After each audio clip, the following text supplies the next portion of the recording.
میرا رب ناراض تو نہیں ہو گیا، کہیں میرا رب روٹھ تو نہیں گیا، کہیں میری قربانی رب کی بارگاہ میں ایسا تو نہیں کہ قبول نہیں ہو رہی ہے۔ قریب ایک لکڑی تھی یا پتھر تھا، اپنے زور کے ساتھ اس کے اوپر چھری ماری، وہ دو ٹکڑے ہو گئے۔ آپ نے شکایت کی، اے چھری، ایک طرف یہ اسماعیل کا نرم و نازک گلا ہے، ایک طرف یہ سخت پتھر ہے، تو نے جو دو ٹکڑے کر دیا ہے، بتا اسماعیل کے گلے کو کیوں نہیں کاٹتی؟ تو چھری نے جواباً کہا، خلیل کہتا ہے کاٹ ہی کاٹ، اور جلیل کہتا ہے خبردار اسماعیل کا بال بھی نہیں۔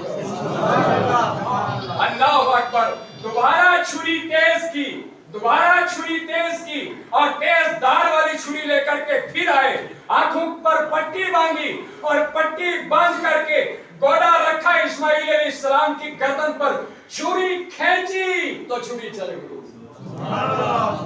خون کے فوارے پھوٹ پڑے، خوش ہو گئے کہ چھری اسماعیل کے گلے پر چلی گئی، خوش ہو گئے کہ اسماعیل ذبح ہو گئے، خوش ہو گئی کہ خون جو ہے وہ نکلا ہے، چھری چلی ہے، چھری نے میرے اسماعیل کا گلا کاٹا ہے۔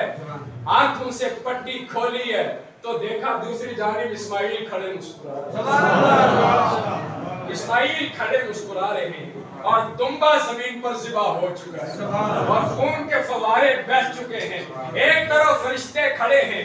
اللہ اکبر۔ یہ منظر جب خلیل اللہ علیہ السلام نے دیکھا، یہ خوبصورت منظر جب دیکھا تو آواز دی، اللہ اکبر۔ جب آپ نے کہا اللہ اکبر تو قریب اسماعیل علیہ السلام مسکرا رہے تھے، آپ نے کہا لا الہ الا اللہ، لا الہ الا اللہ۔ پاس میں فرشتے کھڑے تھے، انہوں نے کہا اللہ اکبر وللہ الحمد، اللہ اکبر وللہ الحمد۔ ابراہیم علیہ السلام نے کہا اللہ اکبر، اسماعیل علیہ السلام نے پکارا لا الہ الا اللہ، اور فرشتوں نے کہا اللہ اکبر وللہ الحمد، اللہ اکبر، سبحان اللہ سبحان اللہ۔ حضرات، یہ قربانی، پھر وہ دمبا جو وہاں پہ ذبح ہو گیا، قیامت تک سنت ہے ابراہیم خلیل اللہ علیہ السلام کی کہ جانور ذبح کرو۔ ارے مسلمانوں، اسماعیل علیہ السلام کی قربانی کرنے چلے تھے ابراہیم خلیل اللہ، کیوں؟ اللہ کا حکم تھا۔ آج ہمارے لیے کیا ہے؟ ابراہیم علیہ السلام کی سنت ہے جانور ذبح کرنا، یعنی بکرا ذبح کرنا، دمبا ذبح کرنا، اور کوئی جانور جو ہے بتائے گئے ہیں جو حلال جانور ہیں وہ ذبح کرنا۔ ایک طرف باپ اپنے بیٹے کو اپنے رب کے لیے لے جا رہا ہے، اور ایک طرف ہمیں حکم ہے، ہمیں بیٹا قربان کرنے کے لیے نہیں کہا جا رہا ہے، ہمیں بیٹا قربان کرنے کے لیے نہیں کہا جا رہا ہے، جانور قربان کرنے کے لیے کہا جا رہا ہے۔ اللہ اکبر۔ اور پھر جب وہ جانور ہم قربان کرتے ہیں تو اللہ تبارک و تعالیٰ فرماتا ہے، اے میرے بندے، جو تو نے یہ جانور قربان کیا میرے لیے، میری رضا کے لیے، نہ اس تیرے جانور کا خون مجھے پہنچتا ہے۔ سبحان اللہ سبحان اللہ۔ سنیے، بات توجہ طلب ہے، نہ تیرے اس جانور کا خون مجھے پہنچتا ہے کہ وہ زمین پر بہہ جاتا ہے، اور نہ اس تیرے قربان کیے ہوئے جانور کا گوشت مجھے پہنچتا ہے کہ وہ تو ہی کھا جاتا ہے۔ رشتہ دار کھا جاتے ہیں، پڑوسی کھا جاتے ہیں، نہ خون پہنچتا ہے نہ گوشت پہنچتا ہے۔ تو ہم نے عرض کری، یا اللہ، خون بھی تجھے نہیں پہنچتا، گوشت بھی تجھے نہیں پہنچتا، حکم بھی تیرا ہے۔ ابراہیم علیہ السلام کی سنت بھی ہے، صاحب نصاب کے لیے واجب بھی ہے، نہیں قربانی دے گا تو سخت گنہگار ہوگا، اور ان 3 دنوں میں تیرے نزدیک خون بہانے سے بڑھ کر کوئی عمل بھی نہیں ہے، اور تجھے پھر خون پہنچتا بھی نہیں ہے، گوشت پہنچتا بھی نہیں ہے، تو یا اللہ تجھے کیا پہنچتا ہے؟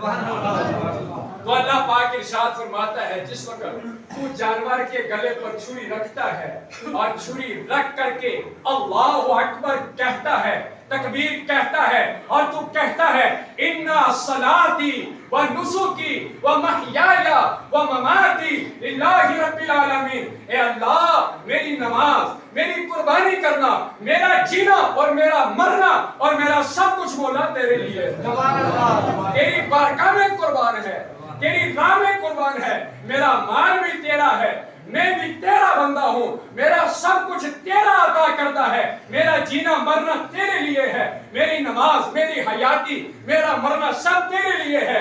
تیرا اگر پہنچتا ہے آتا ہے صرف یہ جذبہ پہنچتا ہے، صرف قربانی کے وقت ہی یہ مجھے نیت پہنچتی ہے، یہ جذبہ پہنچتا ہے کہ یا اللہ یہ سب تیرا ہے، تیرے بندے۔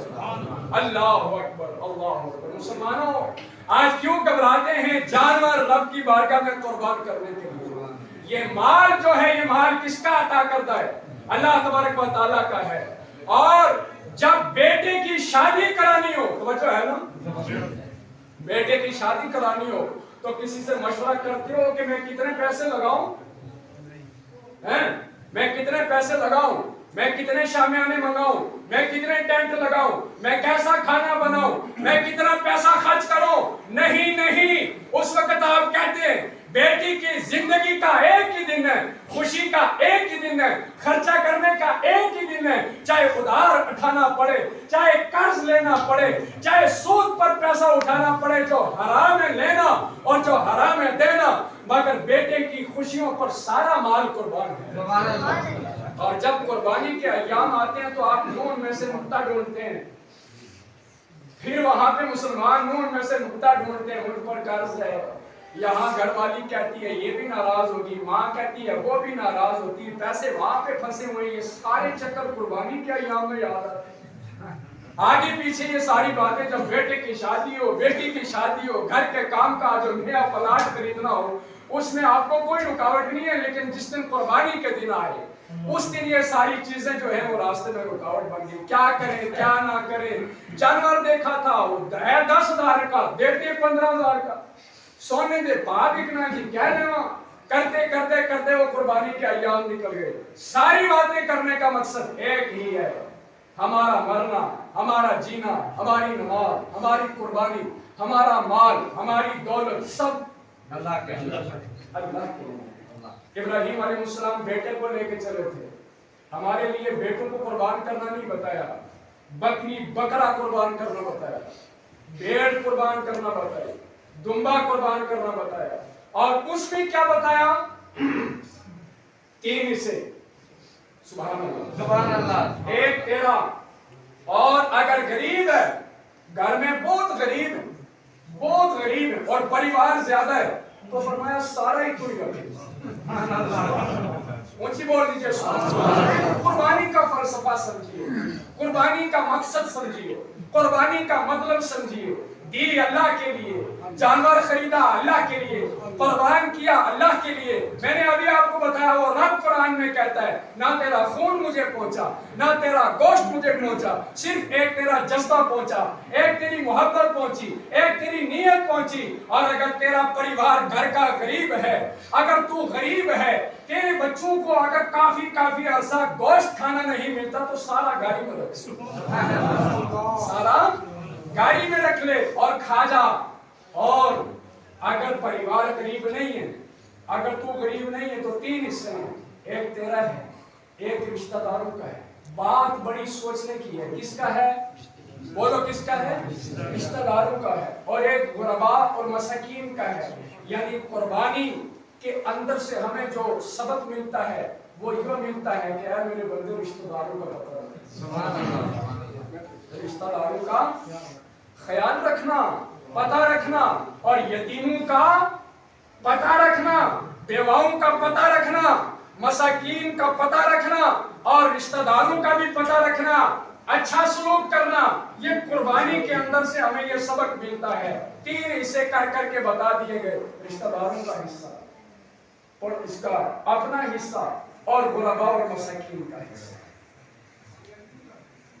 اللہ اکبر۔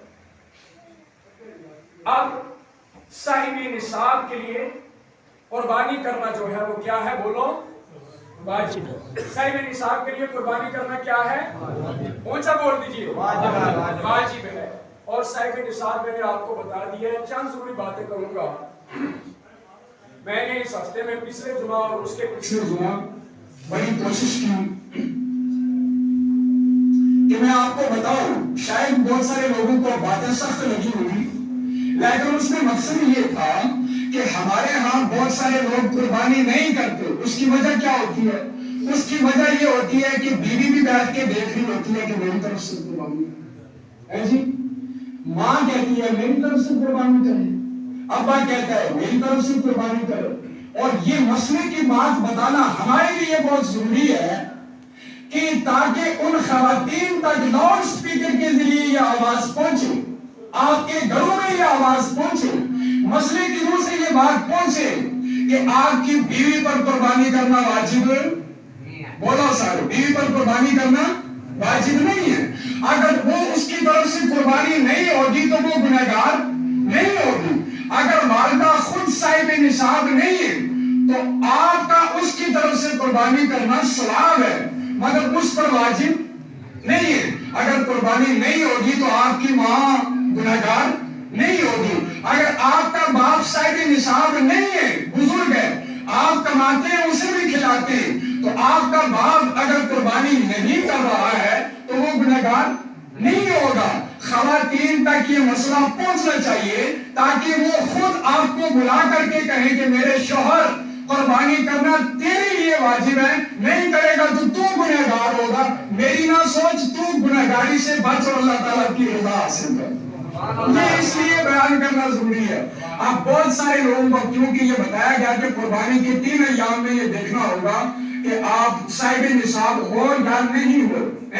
اگر آپ صاحب نصاب ہو تو قربانی آپ کے لیے کرنا واجب ہے، لیکن خواتین تک یہ بات پہنچاؤ اور پہنچنا چاہے کہ وہ اس میں گھر میں جھگڑا نہ کرے، میری طرف سے ہونی چاہیے جی کسی سال میری طرف سے آپ نے قربانی نہیں دی، ماں کہے میری طرف سے قربانی نہیں دی، بھئی ماں گنہگار نہیں ہو رہی ہے، بیوی گنہگار نہیں ہو رہی ہے، گھر کا وہ مالک جو ہے گھر کو چلانے والا وہ گنہگار ہو رہا ہے جس پر قربانی اس سال واجب ہو رہی ہے اور وہ نہیں دے رہا۔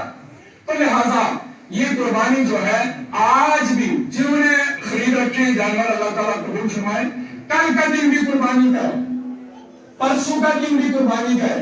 لوگ سمجھتے ہیں کہ بس یہ آج ہی کا دن ہے، عید کے بعد شام تک اب جو ہے مسئلہ حل نہیں ہوا، پرسوں عصر تک جو ہے تیسرے دن قربانی کا وقت ہے، اس میں بھی آپ قربانی کا جانور تلاش کریں۔ یعنی اللہ کے پیارے حبیب صلی اللہ علیہ وسلم نے ارشاد فرمایا کہ قربانی کے ایام میں، ان قربانی کے ایام میں کوئی بھی نیک عمل اللہ تعالیٰ کو اتنا محبوب نہیں ہے جتنا اپنی راہ میں جانور کے قربانی کرنے کے وقت خون بہانے کا عمل پسند ہے۔ اللہ تعالیٰ کی پاک بارگاہ میں جانور قربان کرنے کا عمل پسند ہے، اتنا محبوب عمل ہے یہ کہ آپ ان قربانی کے ایام میں جتنا بڑا آپ صدقہ کریں، خیرات کریں، بہت بڑا کام آپ کریں، لیکن جب تک آپ قربانی نہیں کریں گے یہ سب سے محبوب عمل ہے۔ ایک بات یہ، جس مال میں سے آپ پر قربانی واجب تھی اور اس مال میں سے آپ نے قربانی نہیں کی، اس مال سے آپ جتنے مرضی صدقے کرتے تھے، نفلی صدقے آپ کرتے تھے، اس مال سے وہ صدقہ قبول نہیں۔ جس مال سے واجب ادا نہیں ہوا اس مال سے نفلی کہاں ادا ہوگا، اس سے نفلی صدقہ کہاں ادا ہوگا، واجب آپ کے سر پر باقی ہے۔